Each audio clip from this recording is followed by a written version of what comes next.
ಗುರುಗಳ ಗುರುಗಳ ಹಾ ಕುಮ್ಮಿಯವರೇ.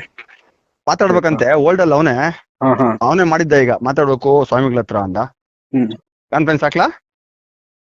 ಆ, ಪರವಾಗಿಲ್ವಾ? ನೀವು ನೀವೇ ಪರವಾಗಿಲ್ಲ, ಮಾತಾಡ್ತೀರಾ? ನಾನು ಇವಾಗ ಹೇಳಿದೀನಿ ಹ್ಮ್ ಏನ್ ಹಂಗೇನ್ ಮಾತಲ್ಲ, ಸ್ವಾಮಿಗಳ ತರನೇ ಮಾತಾಡ್ತೀನಿ ಅಂದ. ಆಯ್ತಿರು ಹ್ಮ್ ಅಂತ ಹೇಳ್ದೆ, ಆಗ್ತಿರೋ ಸರಿಪ್ಪ. ಹ್ಮ್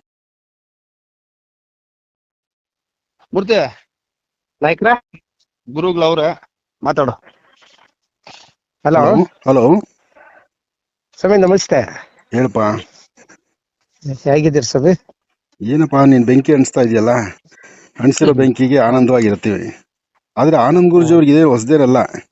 ನನಗೆ ಹಾ ಸಾಕಷ್ಟು ಜನ ಬೀದಿಗೆ ಬಿದ್ದಿರೋರು, ಹಿಂದೆ ಬಿದ್ದಿರೋರು, ನಾನು ಹಾ ಸರ್. ಸುಮಾರು ನಾಯಿ ನರಿಗಳನ್ನೆಲ್ಲ ನೋಡ್ಕೊಂಡ್ ಬಂದ್ಬಿಟ್ಟಿದ್ದೀನಿ. ಆದ್ರೆ ಹಾ ನೀನ್ ಇದೇ ಕೆಲಸ ಮಾಡ್ತೀಯ ಅಂತ ನಾನು ಅನ್ಕೊಂಡಿರ್ಲಿಲ್ಲ. ನೀನೊಬ್ಬ ಹಾ ವಿದ್ಯಾವಂತ. ನಾನು ಮೊದಲನೇ ಸತಿ ನೀನ್ ನೋಡಿದಾಗ ನೀನ್ ಹಾ ಬಂದು ಸರ್. ದೇವಸ್ಥಾನದಲ್ಲಿ ನಮಸ್ಕಾರ ಮಾಡ್ಕೊಂಡು ಹೋಗ್ತಿದ್ದಲ್ಲ, ಅವಾಗೊಬ್ಬ ಹಾ ಸಂಸ್ಕಾರವಂತ ಅನ್ಕೊಂಡಿದ್ದೆ. ನಿನ್ ಹಾ ಸಂಸ್ಕಾರ ಚೆನ್ನಾಗಿ ತೋರಿಸ್ದೆ ನೀನು. ಹ್ಮ್ ಆಗ್ಲಿ, ಆಯ್ತು ಬಿಡ್ರಿ ಒಳ್ಳೇದಾಗ್ಲಿ. ಗುರುಗಳೇ, ಏನ್ ಆಗಿದ್ದಾಗೈತೆ ಹ್ಮ್ ಬಿಡ್ರಿ. ಏನಿಲ್ಲ, ಏನೋ ಮಾತಾಡ್ಬೇಕು ಅಂತ ಬಯಸ್ದ ಮೂರ್ತಿ. ಅಲ್ಲ, ಹಾ ಆದ್ರೂ ಹಾ ಆಗಿ ಆಯ್ತು. ಒಬ್ಬ ಆಗಿದ್ ಕೆಟ್ಟಗಳಿಗೆ ಮಕ್ಕಳೊಂದಿಗನ್ನ ಆಗೋಗ್ಬಿಟ್ಟಿದೆ. ನನ್ನಿಂದ ಇಷ್ಟು ನೀನ್ ಯೋಚನೆ ಮಾಡು. ನೀನು ಬಂದ್ ಹಾ ಸರ್. ನೋಡಿದ್ಯಾ, ಇಷ್ಟು ಜನ ಭಕ್ತರು ಊಟ ಮಾಡ್ಕೊಂಡು ಹೋಗೋ ಸ್ಥಳ ಇದು. ಹಾ ಎಲ್ಲೆಲ್ಲಿಂದ ಮೂಲೆಯಿಂದ, ರಾಜ್ಯದ ಮೂಲೆಯಿಂದ ಬಂದು ಇಲ್ಲಿ ಪ್ರಸಾದ ತಿನ್ಕೊಂಡು ಹೋಗ್ತಾರೆ.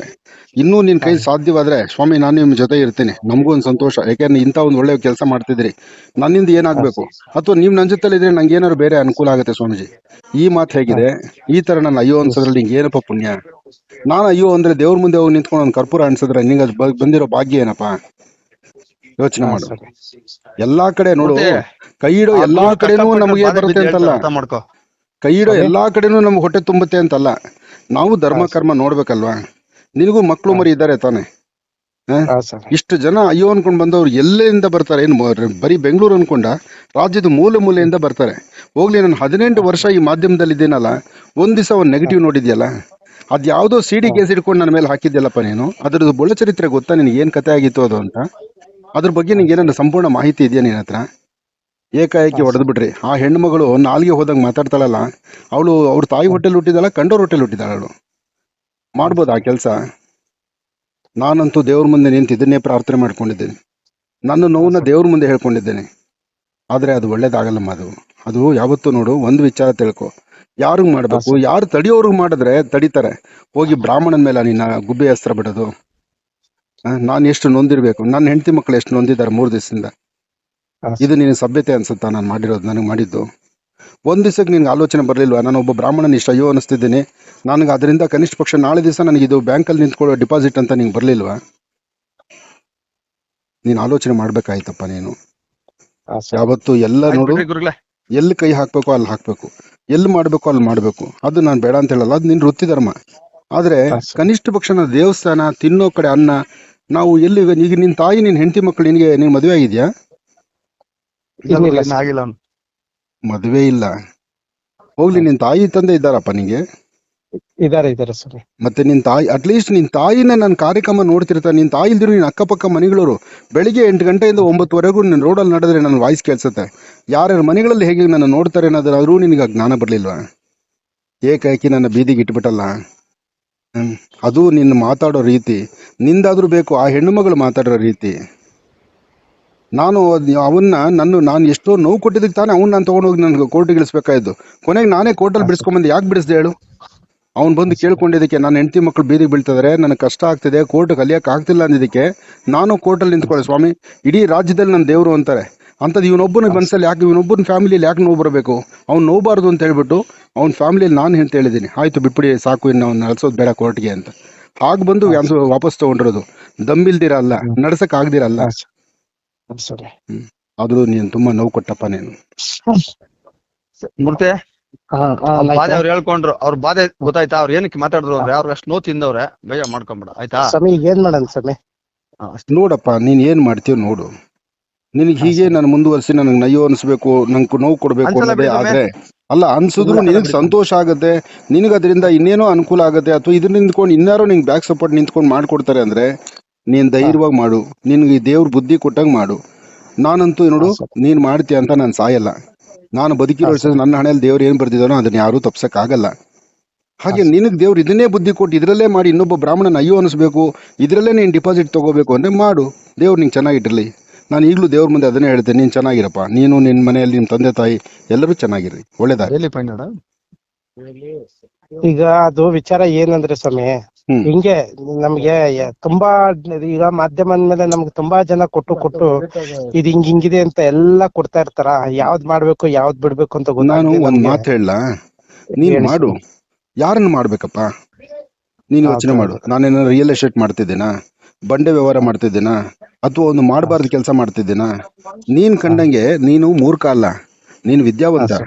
ನೀನೇ ಖುದ್ದಾಗಿ ಬಂದು ನನ್ನ ಆಶ್ರಮದಲ್ಲಿ ಭೇಟಿ ಮಾಡಿದ್ಯಾ, ನನ್ನ ಆಶ್ರಮ ಎಲ್ಲ ಶೂಟಿಂಗ್ ಮಾಡಿದ್ಯಾ? ಅವಾಗ ಇಲ್ಲಿ ಏನು ನಡೀತಿದೆ, ಹೇಗಿದೆ, ಇಲ್ಲಿ ದೇವಸ್ಥಾನ ಏನಿದೆ, ಈ ದೇವಸ್ಥಾನ ಇಲ್ಲಿ ಬರ್ಬೇಕಾದ್ರೆ ಏನ್ ಶ್ರಮ ಪಟ್ಟು ಮಾಡಿದ್ದಾರೆ, ಇದು ಯಾವ್ದು ನಿಂಗೆ ಅರಿವಾಗ್ಲಿಲ್ವೇನಪ್ಪ? ನೀನೊಬ್ಬ ವಿದ್ಯಾವಂತ ತಾನೆ. ಆಮೇಲೆ ನಿನ್ನೆ ಇವತ್ತು ಟಿವಿ ನೋಡ್ದ, ನಾನು ಅಂಬೇಡ್ಕರ್ ಬಗ್ಗೆ ಮಾತಾಡೋದು ಏನು ಅಂತ ನೋಡಿದ್ಯಾ? ಒಬ್ಬ ದಲಿತರನ್ನು ಸಹಿತ ನನ್ನ ಮನೆಯೊಳಗೆ ಕೂಡಿಸಿ ಮಾತಾಡ್ತೀನಿ ನಾನು. ಯಾಕೆ ಹೇಳು? ನನ್ನ ಹತ್ರ ಜಾತಿ ಭೇದ ಇಲ್ಲ, ನನಗೆ ಬೇಕಾದ ಎಲ್ಲರೂ ಒಂದೇ. ಒಬ್ಬ ದಲಿತರ ಮನೆ ಹೆಣ್ಮಗಳಿಗೆ ತೊಂದರೆ ಆಗುತ್ತೆ ಅಂದ್ರೆ ಮೊದಲು ನಿಂತ್ಕೊಳ್ಳೋನು ನಾನು. ಯಾಕೆಂದ್ರೆ ಒಂದು ಹೆಣ್ಣಿಗೆ ಸ್ಥಾನಮಾನ ಆಗಿದೆ ಅಂತ. ಆದ್ರೆ ಹೆಣ್ಮಗಳು ಬಾಯಿ ಹೋದಂಗೆ ಮಾತಾಡ್ತಾಳಲ್ಲ, ಅವಳು ದೇವ್ರು ಒಳ್ಳೇದ್ ಮಾಡ್ತಾನ? ಅದೆಲ್ಲವೂ ದೇವ್ರ ಮುಂದೆ ಒಪ್ಸಿದ್ದೀನಿ, ಅವಳು ಚೆನ್ನಾಗಿರ್ಲಿ. ಆದ್ರೆ ನೋವು ಮೂರ್ತಿ, ನೀನ್ ಮಾಡಿದ್ದು ತುಂಬಾ ದೊಡ್ಡ ಅಪರಾಧ ಮಾಡಿದೆ. ಆದ್ರೆ ನಿನಗದ್ ಸರಿ ಅನ್ಸಿರ್ಬೋದು, ನನ್ನ ಮನ್ಸಿಗೆ ಅದ್ ನೋವಿದೆಪ್ಪ. ಇಲ್ಲ, ನೋಡು, ನಿಮ್ ನಿನಗೆ ಮನ್ಸಿಗೆ ಏನ್ ಅನ್ಸುತ್ತೋ. ನೋವಾಗಿದ್ರೆ ಅದಕ್ಕೊಂದು ಔಷಧಿ ಇರುತ್ತೆ ಸ್ವಾಮಿ. ಸಮಸ್ಯೆ ಏನಂದ್ರೆ ಹ್ಮ್ ತುಂಬಾ ಈಗ ಬನಶಂಕರಿಯಿಂದ ಒಡವೆಗಳಿಂದ ಮತ್ತೆ ಲೋಕಾಯುಕ್ತದಿಂದ ಆಮೇಲೆ ಈ ಸಿಡಿಗಳಿಂದ 2017 ಇಸ್ವಿಯಿಂದ ಮತ್ತೆ ಈ ಜಮೀನ್ ವಿಚಾರ. ಹ್ಮ್ ಬಟ್ ನಮಗೇನಾಗುತ್ತೆ ಸ್ವಾಮಿ, ಯಾವ್ದಾದ್ರು ಒಂದು ವರದಿ ಸಿಕ್ಕಿದ್ರೆ ವರದಿ ಮಾಡ್ಬೇಕು ಅಂತ ಅಷ್ಟೇನೆ. ಆಮೇಲೆ ಆಯ್ತು, ನಿಮ್ ಒಂದ್ ಮೇಲೆ ಹೇಳ್ತೀನಿ ನನ್ಗೆ ಯಾವುದೇ ಕೇಳಪ್ಪ. ರೀತಿಯಾದಂತ ದ್ವೇಷ ಇಲ್ಲ ನಾನೊಂದ್ ಸ್ವಾಮಿ. ಮಾತು ಹೇಳ್ತೀನಿ ಕೇಳು. ಲೋಕಾಯುಕ್ತ ಸರ್. ಅಂದೆ, ಲೋಕಾಯುಕ್ತ ಬರ್ಲಿಕ್ಕೆ ಏನಪ್ಪ ಕಾರಣ?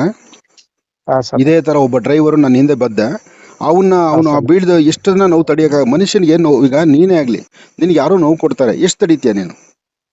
ಹೌದು, ಆಗ ನಿನಗೆ ಕೊನೆ ಆಪ್ಷನ್ ಏನಿರುತ್ತೆ? ಹಿಡ್ದಾಕ್ಬೇಕು ಅಂತ ಆಪ್ಷನ್ ಬರುತ್ತೆ ತಾನೆ.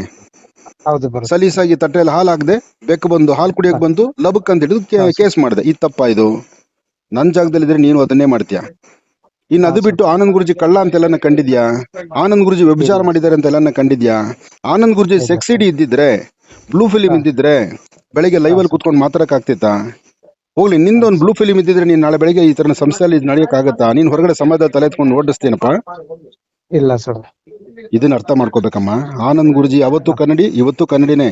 ಆದ್ರೆ ಆನಂದ್ ಗುರುಜಿ ಸಾಕಷ್ಟು ಹುಳಿಪೆಟ್ಟು ತಿಂದು ನೋವು ತಿಂದಿರೋದ್ರಿಂದ ನೋವು ತಡಿಯಕ್ ಆಗಲ್ಲ ಅಂದಾಗ ತಿರುಗಿ ಬಿದ್ದಿರ್ತೀವಿ. ಆಗ ತಿರುಗಿ ಬೀಳಲೇಬೇಕು. ಎಷ್ಟು ಅಂತ ತಡೀತಪ್ಪ? ಹೌದು. ಒಬ್ಬ ಮನುಷ್ಯಂಗ್ ನೋವು ಆದ್ರೆ ಎಷ್ಟು ಅಂತ ತಡಿಬೋದು? ಆ ನೋವು ತಡಿಲಿಕ್ಕೆ ಆಗದಿದ್ದಾಗ ಬಾಧೆ. ಜೊತೆಗೆ ಆನಂದ್ ಗುರುಜಿ ಸನ್ಯಾಸಿ ಅಲ್ಲಮ್ಮ. ಆನಂದ್ ಗುರುಜಿ ಹೆಂಡತಿ ಮಕ್ಳಿದ್ದಾರೆ. ನಾನು ನೋವು ಪಡೋದು ನೋಡಿ ನನ್ನ ಹೆಂಡತಿ ಮಕ್ಳು ಅಳ್ತಾರೆ. ನನ್ನ ಹೆಂಡತಿ ಮಕ್ಳು ಅಳಕ್ ಶುರು ಮಾಡಿದಾಗ ಆ ಬಾಧೆ ತಡ್ಕೊಳಕ್ ಆಗಿಲ್ಲ, ನಾನೇನ್ ಮಾಡ್ತೇನೆ? ನಾನು ತಿರುಗಿ ಬೀಳ್ತಾ ಇರ್ತೇನೆ. ಏನೋ ಸನ್ಯಾಸಿ ಆದ್ರೆ ನನ್ಗೇನು ತೊಂದರೆ ಇಲ್ಲ ಅಂತ ಲಂಗೋಟಿ ಕಿತ್ತು ಬಿಸಾಕ್ ಹೋಗ್ಬೋದು ನಾನು. ಹಂಗಲ್ವಲ್ಲ, ನನಗೂ ಸಂಸಾರ ಇದೆಯಲ್ಲಪ್ಪ. ಆಮೇಲೆ ಈ ಜಾಗಕ್ಕೆ ಬರ್ಬೇಕಾದ್ರೆ ಈ ಜಾಗದ ಪೂರ್ವಾಪರ ಎಲ್ಲ ನೋಡ್ಕೊಂಡೆ ನಾನು ಬಂದಿರೋದು. ನಾನೇನು ಕಳ್ತನ ಮಾಡಿ ಬಂದಿಲ್ಲ, ಅಥವಾ ಯಾವ್ದೋ ಗೌರ್ಮೆಂಟ್ ಜಾಗದಲ್ಲಿ ಬಂದು ಕೂತಿಲ್ಲ, ಅಥವಾ ಯಾರ ತಲೆ ಮೇಲೆ ಬಟ್ಟೆ ಹಾಕಿಲ್ಲಮ್ಮ. ನಂದು ಸುಮಾರು ಆಸ್ತಿಗಳು, ಮನೆಗಳೆಲ್ಲ ಮಾರ್ಕೊಂಡು ಇಲ್ಲೊಂದು ಸಂಸ್ಥೆ ಮಾಡ್ಬೇಕು, ಆಶ್ರಮ ಮಾಡ್ಬೇಕು, 10 ಜನಕ್ಕೆ ಅನುಕೂಲ ಆಗ್ಬೇಕು. ನಾನು ಇಲ್ಲಿ ಪ್ರಾರಂಭ ಬಂದಾಗ ಒಂದು ಶನೇಶ್ವರ ಮಹಾಯಾಗ ಮಾಡಿದೆ. ಏನ್ ನನ್ನ ಮನೆ ಉದ್ಧಾರಕ್ಕೆ ಮಾಡದ್ನ? ಮೊನ್ನೆ ಒಂದು ಶನೇಶ್ವರ ಮಹಾಯಾಗ ಮಾಡಿದೆ. ಎಷ್ಟು ಜನ ಬಂದ್ರು? ಸುಮಾರು ರಾಜ್ಯದಿಂದ ಒಂದು 25,000 ಜನ ಬಂದ್ರು. ಆ 25,000ದಲ್ಲಿ ನಾನು ದುಡ್ಡು ಮಾಡಿದೀನಿ ಅಂತ ಹೇಳ್ಕೊಂಡ?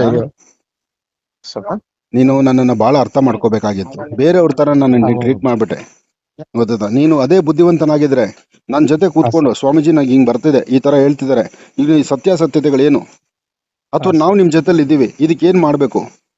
ಆಗ ನಿಜಕ್ಕೂ ನಾನು ಮೆಚ್ತಾ ಇದ್ದೆ ನಿನ್ನ. ಸರಿ ಸ್ವಾಮಿ, ಮನ್ಸಲ್ಲಿ ಏನು ಇಟ್ಕೊಂಬೇಡಿ.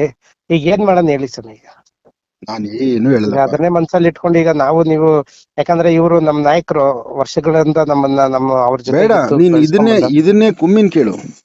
ಅವ್ರು ನನ್ನ ಬಗ್ಗೆ ಹೆಂಗಿದೆ ಒಂದು ಮಾತು, ನಮ್ಮ ಮತ್ತು ಅವ್ರ ಮಧ್ಯದಲ್ಲಿ ವಿಶ್ವಾಸ ಇದೆಯಲ್ಲ, ಅಣ್ಣ ತಮ್ಮಂದ್ರೆ ಇನ್ನ ಜೋರಾಗಿದ್ದೀವಿ. ನಾನು ಹೇಳಿದ್ನಲ್ಲ, ನಾನು ಬ್ರಾಹ್ಮಣ 4 ಗೋಡೆ ಮಧ್ಯದಲ್ಲಿ.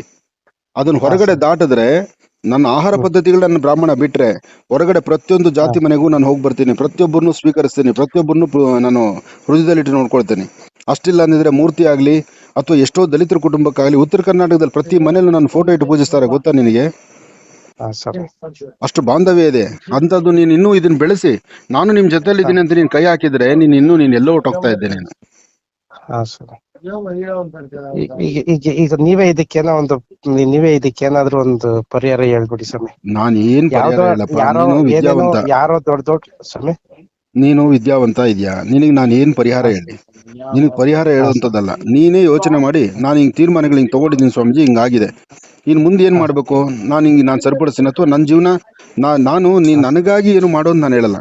ಒಂದ್ ಧರ್ಮದ ಬಗ್ಗೆ ಒಂದ್ ಚಿಂತನೆ ಮಾಡು. ನಾಳೆ ನಿನ್ ನೋಡು, ಇವತ್ತು ನಿನ್ ದೇಹದಲ್ಲಿ ಶಕ್ತಿ ಇದೆ, ನೀನ್ ಎದುರುಗಡೆ ಏನ್ 10 ಜನ ಬಂದು ಹೊಡೆದಾಡ್ಬೋದು, ಕಿತ್ತಾಡ್ಬೋದು, ಗಲಾಟೆ ಮಾಡ್ಬೋದು, ನಿನ್ ತಲೆಯಲ್ಲಿ ಬುದ್ಧಿ ಇದೆ, ನೀನ್ ಇನ್ನೂ ಇಂಥ 100 ಕೇಸುಗಳನ್ನ ಇನ್ನೂ ಹ್ಯಾಂಡಲ್ ಮಾಡ್ಬೋದು.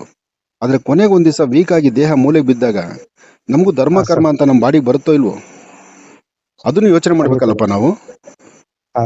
ಯಾವತ್ತೂ ದೇಹದಲ್ಲಿ ಬಿಸಿ ರಕ್ತಾನೆ ಇರಲ್ಲ, ನಾವು ತಪ್ಪು ಮಾಡ್ತೀವಿ.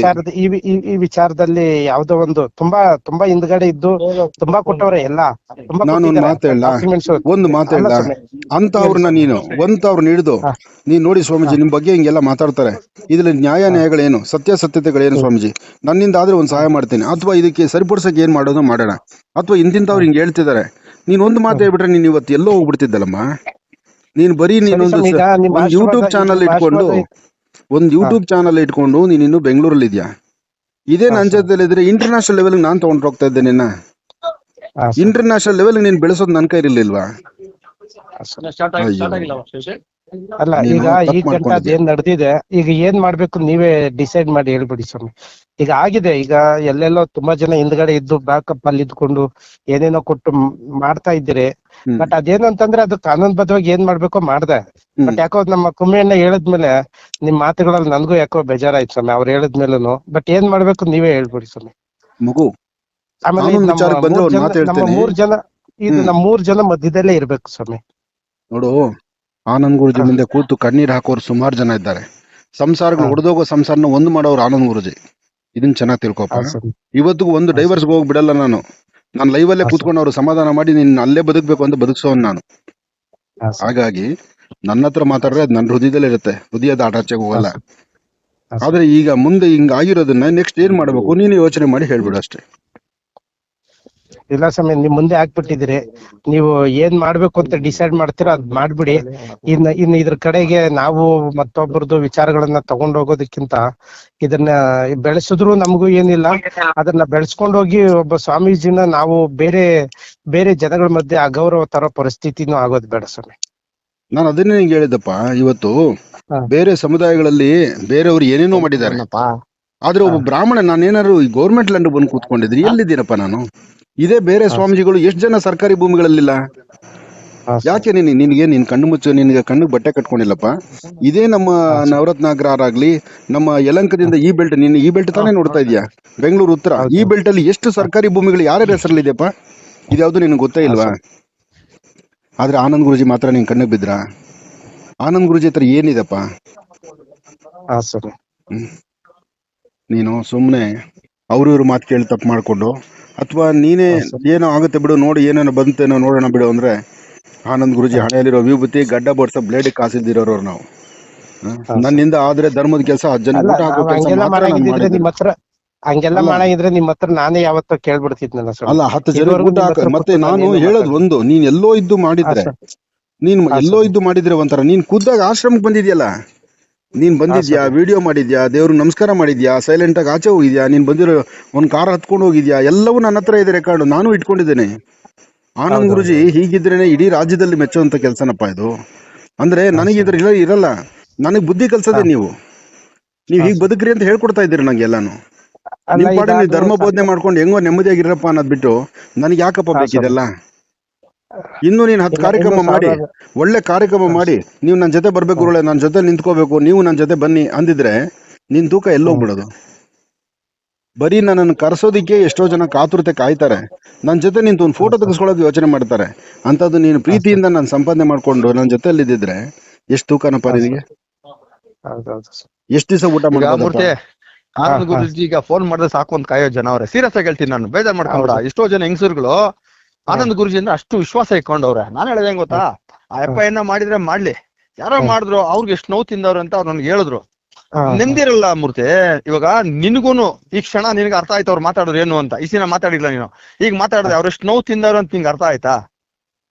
ನಾನು ಮೊನ್ನೆನೆ ಮಾಡ್ಬೇಕಾಯ್ತು ಮಾರ್ಬಿಟ್ಟೆ, ಯಾವ್ದೋ ಫೋನ್ ಬಂತು, ಇಲ್ಲ ಅವತ್ತೇ ನಿನ್ಗೆ ಮಾಡ್ಬಿಡ್ತಾ ಇದ್, ಏನೋ ಇದು ಆನಂದ್ ಗುರುಜಿತು ಅಂತ. ಆನಂದ್ ಗುರುಜಿಗೂ ಫೋನ್ ಮಾಡ್ತದೆ, ನಿನ್ಗೂ ಮಾತಾಡ್ದೆ. ನಮ್ಮ ಅಮ್ಮ ಇವತ್ತು ಲೆಕ್ಕಾಕೋ, ನಮ್ಮ ಮನೆ ಹತ್ರ ಬ್ರಾಹ್ಮಣರವ್ರೆ, ನೀನ್ ನಂಬಲ್ಲ, ಗಾಯತ್ರಿ ಮಠ ಅಂತ ಮಂದಿರ ಐತೆ, ಅವರೆಲ್ಲ ಹೋಗ್ಬೇಕಾದ್ರೆ ನಮ್ಮ ಅಮ್ಮನ್ ಬೆಳಗ್ಗೆ ಬಂದ್ ಕರ್ಕೊಂಡ್ ಹೋಗವ್ರೆ. ನಮ್ಮಮ್ಮ ಬಂದ್ರು ಸಾಯಂಕಾಲ, ಎಲ್ಲೋಗಿದ್ದಮ್ಮ ಅಂದ. ಆನಂದ್ ಗುರುಜಿ ಅಂದ. ಅಮ್ಮ ಅಲ್ಲಿ ಹೋಗಕ್ಕಿಲ್ಲ, ನಾನು ಹೇಳ್ತಾ ಇದ್ದೆ ಗುರುಗಳಿಗೆ ಅಂತ. ಅವಾಗ ಗುರುಗಳಿಗೆ ಮಾಡ್ದೆ, ಹಂಗೆ ಫ್ಲಾಶ್ ಆಗೋಗಿ ಏನ್ ಗುರುಗಳ ಇವೆಲ್ಲ ಅಂದಾಗ, ಹಿಂಗಾಗಿದೆ ಕುಮ್ಮಿ ಅಂದಾಗ ನಾನು ನಿನ್ ಕಾನ್ಫರೆನ್ಸ್ ತಗೊಂಡಿದ್ದು. ಅರ್ಥ ಆಯ್ತಾ? ಅಯ್ಯಪ್ಪ ಹಂಗೆಲ್ಲ ಮಾಡಂಗಿರಿ, ಇನ್ನ ಏನಕ್ಕೆ ಹಿಂಗಿರ್ಬೇಕು, ನಾನು ಹೇಳೋದು ಬೇಜಾರ್ ಮಾಡ್ಕೊಂಬೇಡ. ಅಲ್ಲ, ಇದುವರೆಗೂ ಸುತ್ತಮುತ್ತ ಒಂದ್ ಸೈಡ್ ಇಲ್ಲ ಕುಮ್ಮಿಯವರೇ ನನಗೆ. ನಾನು ನಿಮ್ ಬಗ್ಗೆ ಎಂ ಜಿ ರೋಡ್ ಲೈವ್ ಹೋದ್ರೆ ಕಾಫಿ ಕುಡಿಬೇಕಂದ್ರೆ ತಿರುಗಿ ನನ್ನ ಆಶ್ರಮಕ್ಕೆ ಬರ್ತೇನೆ. ನನಗೆ ಸಿಟಿಯಲ್ಲಿ ಅಂತ ನಂದಿರೋ ಜಾಗ ಎಲ್ಲ ಮಾರ್ಕೊಂಡು ಇಲ್ಲಿ ಬಂದು ನೆಮ್ಮದಿಯಾಗಿ ಏನೋ ಆಶ್ರಮದಲ್ಲಿ ಕೂತ್ಕೊಂಡಿದ್ದೀನಿ. ಹೌದೌದೌದು. ಅಂತದ್ದು ಈ ಜಾಗಕ್ಕೂ ಹಿಂಗೆಲ್ಲ ಬಿದ್ರೆ ನಾನ್ ಏನ್ ಮಾಡ್ಸಾ ಇದಪ್ಪ. ಆಯ್ತು ಬಿಡ್ರಿ, ಇನ್ನೇನು ಬೇಡ, ಇನ್ನೇನ್ ತಲೆ ಕೆಡ್ಸ್ಕೊಂಡ್ಬಿಡ್ರಿ. ಮೂರ್ತಿ, ಬರೋ ವಾರದಲ್ಲಿ ಒಂದ್ 2 ಎಪಿಸೋಡ್ ಬಿಟ್ಟು ಗುರುಗಳ ಬಗ್ಗೆ ಹಿಂಗೆ ಯಾರೋ ಹೇಳ್ಕೊಟ್ಟು ಮಾಡಿ ಒಂದು ಎಪಿಸೋಡ್ ಬಿಡು, ಒಳ್ಳೆ ತರ. ಅವಾಗ ನಿನಗೂ ನಿನ್ ಚಾನಲ್ಗೂ ಒಳ್ಳೇದಾಗುತ್ತೆ, ಅರ್ಥ ಮಾಡ್ಕೊಂಡು ನೀನ್ ಮಾಡೋಣ ಅಂತ ಜ್ಞಾನೋದಯ ಆಗುತ್ತೆ. ಆಯ್ತಾ? ಕರೆಕ್ಟ್ ಹೇಳದ್ ನಾನು? ಸರಿ ಮಾಡೋ. ಇವಾಗ ಏನ್ ಮಾಡೋ ಕೇಳ್ರಿ ಗುರುಗಳೇ, ಅವ್ನ್ ಮಾಡ್ತಾನೆ, ತಲೆ ಕೆಡ್ಸ್ಕೊಂಡ್ಬಿಡ್ರಿ ನೀವು. ಏನು ಬೇಡಪ್ಪ, ಅವ್ರ ಪಾಡ್ಗೆ ಅವ್ರು ಇರ್ಲಿ ನೆಮ್ಮದಿಯಾಗಿ. ನನ್ನ ಪಾಡು ನಾನು ಇರಲಿ. ಇವಾಗ ನನಗಾಗಿರೋ ನೋವು ನಾನು ಸ್ಟೇಷನ್ ಕಂಪ್ಲೇಂಟ್ ಕೊಟ್ಟು ಅದನ್ನ FIR ಮಾಡಿಸಿದ್ದೆ ನಾನು. ಆಯ್ತಾ? ಅದನ್ನ ಮುಂಚಿತವಾಗಿ ನೋಡ್ಕೊಂಡು ಅವ್ರಿಗೂ ಏನು ಸಮಸ್ಯೆ ಆಗಿದ್ದಂಗೆ ನಾನು ಹೆಂಗ್ ಬೇಕೋ ಹಂಗ್ ಮಾತಾಡ್ಬಿಡ್ತೀನಿ ಬಿಡಪ್ಪ. ಮಾತಾಡಿ ಗುರುಗಳೇ ಅಷ್ಟೇ. ನಾನು ಅವನ್ನ ನಿಮ್ಮ ಆಶ್ರಮಕ್ಕೆ ಒಂದ್ಸರಿ ಕರ್ಕೊಂಬತ್ತೀನಿ ಬಿಡ್ರಿ. ಅವ್ನ್ ತಪ್ಪಾಗಿದೆ, ನಮ್ ಫ್ರೆಂಡ್, ಅವ್ನ್ದೇನು ಇಲ್ಲ ಮೂರ್ತಿ. ಇವಾಗ ಅವ್ರು ಮಾತಾಡೋದ್ರಲ್ಲಿ ಹಿಂಗ ಅರ್ಥ ಆಗಿರ್ತದೆ, ಅವ್ರು ಏನ್ ನೋವು ಬಾಧೆ ಅಂತ. ನೀನು ಕರೆಕ್ಟೇನಾ? ಇದೇ ಮಾತು ನೆನ್ನೆ ಆದ್ರೂ ಆಗಿದ್ರೆ ಎಷ್ಟೋ ಚೆನ್ನಾಗಿತ್ತು. ನಾನು ಇವತ್ತು ಹೋಗಿ FIR ಮಾಡಿಸೋ ಅವಶ್ಯಕತೆ ಇರ್ಲಿಲ್ಲ. ಹಿಂಗೆ ಟೈಮ್ ಬರ್ಬೇಕು, ನೋಡ್ರಿ, ಟೈಮ್ ಟೈಮ್ ಬರ್ಬೇಕು. ಇವತ್ತು ನಿಮ್ ತಾಯಿ ಬಂದಿದ್ದಕ್ಕೆ ನೀವು ಫೋನ್ ಮಾಡಿದ್ರಿ, ಇಲ್ಲ ಅಂದ್ರೆ ನಾನು ಫೋನ್ ಮಾಡ್ತಿರ್ಲಿಲ್ಲ, ನೀವು ಫೋನ್ ಮಾಡ್ತಿರ್ಲಿಲ್ಲ. ಇನ್ನೊಂದು, ಇಂಥ ಟೆನ್ಷನ್ ಆದ್ರೆ ಕುಮ್ಮಿಯವರೇ, ಬೇರೆ ಟೈಮ್ನಲ್ಲಿ ನಿಮ್ಗೆ ಎಷ್ಟು ಸತಿ ನಾನು ಫೋನ್ ಮಾಡ್ತೀನಿ. ಆದ್ರೆ ಇದು 3-4 ದಿವಸದಿಂದ ನನ್ಗೆ ಒಂಥರ ಮನ್ಸಿಗೆ ಬಹಳ ನೋವಿದೆ. ನಾನ್ ಏನ್ ಮಾಡ್ಲಿ? ಇವಾಗ ಜಮೀನ್ ತಗೊಂಡಾಗ ಬೈರಿಗೆ ಹೇಳವ್ರೆ, ಅವಾಗ ಬೈರಿಗೆ ಹೇಳವ್ರೆ ಗುರುಗಳೇ, ಕುಮ್ಮಿ ಎಲ್ಲ ನಮ್ಗೆ ಸಖತ್ ಇದು ಅಂತ. ಅವಾಗ ಬೈರಿ ಹೇಳ್ದ, ಅಯ್ಯೋ ನಾನಂದ್ ಗುರುಜಿ ಅವ್ರು ಫೋನ್ ಮಾಡಿದ್ರು, ಬೈರಿ ಅಂದೆ. ಆಯ್ತು ಬಿಡು ಅಂದ. ಅವಾಗ ನೋಡ ಗ್ಯಾಪ್ಸ್ಕೊಂಡ್ ಮಾಡ್ತಾರೆ ಗುರುಗಳು. ನಾನ್ ದಡ್ಡ ಯಾವಾಗೂ ಏನೈತ್ರೆ ಗುರುಗಳು ಮಾಡ್ತಾರೆ ಅವಾಗ. ಈ ನಡುವೆ ಮಧ್ಯದಲ್ಲಿ ನೀವು ಮರ್ತಿದ್ದೀರಿ ನನ್ನ. ಮರ್ತೋಗ್ಬಿಟ್ಟಿಲ್ಲ, ಇದನ್ ಬಗ್ಗೆ ಅವತ್ತೇ ಎಡ್ಸ್ಬಿಡ್ತಾ ಇದ್ದೆ ಗುರುಗಳೇ ನಾನು. ನೀವು ಆ ಮೊದಲನೇದೇನೋ ನೋಡಿದ್ರ, ನೋಡಿದ ದಿವಸ ಗುರುಗಳೇ ಅಂದಿದ್ರೆ ಇಷ್ಟೊತ್ತಿಗೆ ಇದು ಹಿಂಗ ಆಗ್ತಾನೆ ಇರ್ಲಿಲ್ಲ. ಆಗ್ತಾನೆ ಇರ್ಲಿಲ್ಲ. ಯಾಮಾರ್ಬಿಟ್ಟೆ ಅದು ಟೈಮ್ ಬರ್ಬೇಕದು, ಏನು ಮಾಡಲ್ಲ. ಈಗ ಹಂಗ್ ಮಾಡಪ್ಪ, ಏನಿಲ್ಲ, ಇನ್ನೇನು ಇಲ್ದಂಗ್ ಮಾಡ್ಬಿಟ್ಟು ಸೈಲೆಂಟ್ ನಿಮ್ ಪಾಣಿ ಇದ್ಬಿಟ್ಟು, ಏನೋ ಯಾವನ್ ಆಶ್ರಮಕ್ಕೆ ಹೋಗಿ ನೀನ್ ಬಾ, ನಾನೇ ಕರ್ಕೊಂಡು ಹೋಗ್ತೀನಿ. ಆಯ್ತು, ಒಂದ್ ದೇವ್ರ ನಮಸ್ಕಾರ ಹಾಕಿ ಯಾರು ತಪ್ಪಾಯ್ತು ಅಂತ ಕೇಳು ಸ್ವಾಮಿಗಳನ್ನ. ಅವ್ರಿಗೆ ತೊಂದರೆ ಕೊಡೋದ್ ಬೇಡ, ಬೇಜಾರ್ ಮಾಡ್ಕೊಂಬೇಡ, ಬೇರೆ ಸಂಪಾದನೆ ಮಾಡ್ಕೊ. ನಾನು ಓಪನ್ ಆಗಿ ಹೇಳ್ತೀನಿ. ಈಗ FIR ಆದ್ಮೇಲೆ ಈಗ ಮುಂದಕ್ಕೆ ಈಗ ಇನ್ನೇನ್ ಮಾಡಕ್ಕಾಗುತ್ತೆ? ಆಯ್ತು ಬಿಡು, ಆಗಿಲ್ಲ ಅಂದಿದ್ರೆ ಈಗ ಮಾತಾಡ್ಬೋದಾಗಿತ್ತು. ಈಗ FIR ಆದ್ಮೇಲೆ ಇನ್ನೇನ್ ಮಾತಾಡ್ತೀನಿ? ಮಾತಾಡಕ್ಕಾಗಲ್ಲ. ಸರಿ, ಇವಾಗ ಪೊಲೀಸರು ಹೆಂಗೆ FIR ಮಾಡಿದಾರೆ ಏನು ಅಂತ ಒಂದ್ಸಲ ನಾವು ನೋಡ್ಕೊಂಡು ಫೋನ್ ಮಾಡಿದ್ರೆ ಅನ್ನೋ ಕಾರಣಕ್ಕೆ ಮಾತಾಡೋಣ. ಯಾಕೆ ಸುಮ್ನೆ ಅವ್ರಿಗೂ ತೊಂದ್ರೆ ಕೊಡೋದು? ಮತ್ತೆ ನೀವ್ ಹೇಳಿದ್ರಲ್ಲ ನಮ್ ಸ್ವಾಮಿಗಳು ಅಂತ, ಅದಕ್ಕೆ ಒಂದ್ ಅರ್ಧ ಗಂಟೆ ನಾನು ಯೋಚನೆ ಮಾಡಿ ಅವ್ರ ಜೊತೆ ಆಯ್ತು ಮಾತಾಡೋಣ.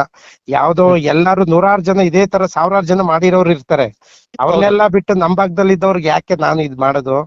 ಆಯ್ತು, ಒಂದ್ಸತಿ ಪ್ರೀತಿಯಿಂದ ಮಾತಾಡ್ಸೋಣ ಅಂತ ಅನ್ಕೊಂಡೆ. ಬಟ್ ಈಗ ಗೌರ್ಮೆಂಟ್ ಈಗ FIR ಆಗಿದ್ದಾದ್ಮೇಲೆ ಇನ್ನು ಅದ್ರ ಮುಂದೆ ಕಾನೂನುಬದ್ಧವಾಗಿ ಇನ್ ಮುಂದಕ್ಕೆ ಏನ್ ನಡಿಬೇಕು ಅದ್ ನಡ್ದ್ಬಿಡ್ಲಿ. ಅದ್ ಮಾಡ್ಸ ಗುರುಗಳು ಏನಂತದ ಮಾಡ್ತಾರೆ, ಅದ್ ಬಿಟ್ಬಿಟ್ಟು ಆರಾಮಾಗಿರು. ಏನ್ ಗುರುಗಳೇ? ಆಗ್ಲಿಪ್ಪ, ಹಾಗೆ ಮಾಡೋಣ. ಸರಿ, ಆರಾಮಗಿರಿ ಗುರುಗಳೇ. ಮೂರ್ತಿ ಹೇಳೋಣ, ನಿಮ್ ಹತ್ರ ಮಾತಾಡಿ ಕ್ಲಾರಿಟಿ ಬಂತು ನಿಮ್ಗೆ. ನೀವು ಮನ್ಸಲ್ಲಿ ಬಿಚ್ಚಿ ಮಾತಾಡಿದ್ರ ಕರೆಕ್ಟ್ ಆಗಿ? ಹೌದು, ನಾನು ಕರೆಕ್ಟ್ ಆಗಿ ಹೇಳಿದ್. ನನ್ನಲ್ಲಿ ನಾನು ಮಾತಾಡಿರೋದ್ರಲ್ಲಿ ಆತನ ಈಗ್ಲೂ ನಾನು ಹೇಳ್ತೀನಲ್ಲ, ಇದು ಯಾರೊಬ್ಬರು ಮಾತು ಕೇಳ್ಕೊಂಡು ದುಡುಕಿ 1 ಸತಿ 2 ಸತಿ 3 ಸತಿಗಾದ್ರೆ ಆಗೋದಲ್ಲ ಇದು. ಮತ್ತೆ ಇಷ್ಟು ಮಾಡೋದ್ರ 1 ಸತಿ ನಾನು ಮಾತಾಡ್ಬಿಟ್ಟಿದ್ರೆ ಎಷ್ಟೋ ಕ್ಲಾರಿಟಿ ಬಂದ್ಬಿಡ್ತಿತ್ತು ಅವ್ರಿಗೆ. FIR ಸಿವಿಲ್ ಮ್ಯಾಟರ್ ಹೆಂಗ್ ಮಾಡಿದ್ರು ಸ್ವಾಮಿ? ಸಿವಿಲ್ ಮ್ಯಾಟರ್ ಒಂದೇ ಅಂತಲ್ಲಪ್ಪ, ಇಲ್ಲಿ ನನ್ನ ಚಾರಿತ್ರ ವಧೆ ಮಾಡಿದ್ಯಲ್ಲ. ಈಗ ನನ್ನ ದೇವ್ರು ಅನ್ನೋ ಭಕ್ತರಿರ್ಬೇಕಾದ್ರೆ ಅವ್ರ ಮಧ್ಯದಲ್ಲಿ ಈ ತರ ಎಲ್ಲ ಬಾಳ ಬಾಯಿ ಹೋದಂಗೆ ಹೆಣ್ಮಗಳು ನೀವು ಮಾತಾಡಿದ್ರಲ್ಲಪ್ಪ, ಅದು ಇವಾಗ ನಿನ್ನೆ ಆತರ ಮಾತುಗಳೆಲ್ಲ ಆಡಿದಾಗ ನಿನ್ ಮನ್ಸಿಗೆ ನೋವುತ್ತೋ ಇಲ್ವೋ? ಇಲ್ಲ, ಅದು ಪತ್ರಿಕೆ ವೃತ್ತಿ, ಅದಕ್ಕೆ ಅದು ಮಾತಾಡ್ಲೇಬಾರ್ದಂತ ಪತ್ರಿಕೆಗಳಿರ್ಲಿಲ್ಲ. ಅಲ್ಲ, ಪತ್ರಿಕೆ ವೃತ್ತಿ ಇದ್ರು ಮಾಡಿದಾರೆ, ಅದೊಂದ್ಸಲ ನಾನು ಚೆಕ್ ಮಾಡ್ತೀನಿ ಸ್ವಾಮಿ. ಮಾಡಪ್ಪ, ಯಾಕೆಂದ್ರೆ ಪತ್ರಿಕೆ ವೃತ್ತಿ ಇರ್ಬೋದಮ್ಮ. ಒಂದು ಧರ್ಮದ ಗುರುಗಳನ್ನ ಕನಿಷ್ಠ ಪಕ್ಷ ನಾಳೆ ದಿವಸ ನಿನಗೂ ಒಂದ್ ಬೇಕೋ ಬೇಡವಾ? ನಿನಗಿಲ್ದಿರೋ ನಿಮ್ಮಪ್ಪ ನಿಮ್ ತಂದೆ ತಾಯಿ ನನ್ನ ಬಗ್ಗೆ ಕೇಳಪ್ಪ ಹೇಳ್ತಾರೆ, ಅಥವಾ ನಿಮ್ ತಂದೆ ತಾಯಿ ಕಾರ್ಯಕ್ರಮ ನೋಡೇ ಇಲ್ಲ ಅನ್ಸುತ್ತೇನೋ. ಪಕ್ಕದಲ್ಲಿ ಯಾರನ್ನ ಸುಮ್ನೆ ಕೇಳಿ ನೋಡು, ಅವ್ರು ಹೇಳ್ತಾರೆ. ನಿನಗೆ ಅವಾಗೂ ನಿನಗೆ ನನ್ನ ಬಗ್ಗೆ ಕ್ಲಾರಿಟಿ ಕರೆಕ್ಟಾಗಿ ಗೊತ್ತಾಗುತ್ತೆ. ಕೇಳಿ ನೋಡಪ್ಪ. ಯಾವತ್ತು ನೀನೇ ಬ್ಲೈಂಡ್ ಆಗಿ ನಂಬೇಡ, ನನ್ನ ಮಾತನ್ನೇ ನಂಬೇಡ. ನೀನು ಹೊರಗಡೆ ಆನಂದ್ ಗುರುಜಿ ಬಗ್ಗೆ ಇರೋ ಟಾಕ್ಸ್ ತಿಳ್ಕೊಂಡು ನೀನ್ ನನ್ನ ಹತ್ರ ಮಾತಾಡಪ್ಪ. ಸರಿ ಸರ್ ಆಯ್ತು, ಒಳ್ಳೇದಾಗ್ಲಿ. ಸರಿ ಸರ್ ಸರಿ ಗುರುಗಳು, ಓಕೆ ಗುರುಗಳು, Okay, ಸರಿ ಮೂರ್ತಿ. Okay sir.